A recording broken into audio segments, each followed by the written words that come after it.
Missouri's Attorney General is restricting transgender care for minors. That new rule kicks in on April 3rd. This all but ends the procedure because patients will have to be quoted by their providers of the health risks, which many doctors disagree with. And if a child does not have proof they're getting treatment for a mental health problem, they can't get the health care. That order comes as people for and against the state saying who can and cannot transition protested at the state capitol. At this hour tonight, lawmakers, they're still debating proposed laws clamping down on transgender rights. Some do praise the Attorney General's decision, but others say AG Andrew Bailey is playing with the lives of children. News 4's David Emilotti reports tonight from Jefferson City.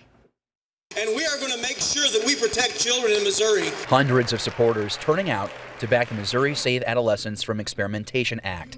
If passed, it would prohibit physicians from performing and referring gender transition procedures to minors. I view this as something that's protecting children.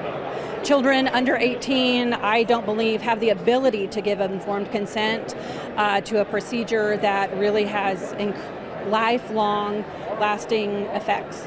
So we just want to see kids protected until they're an adult and can make that decision for themselves. Chris Barrett leads the Missouri chapter of Gays Against Groomers.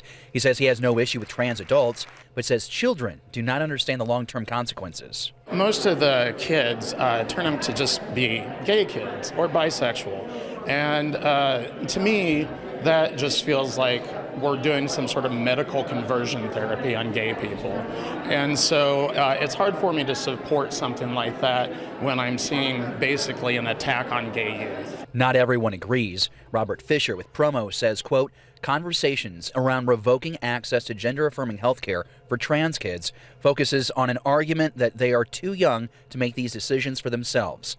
However, no child is making these decisions by themselves. It takes a team of medical professionals from various practices, the child, the child's family, and sometimes even their loved ones to determine an individualized path of care, end quote.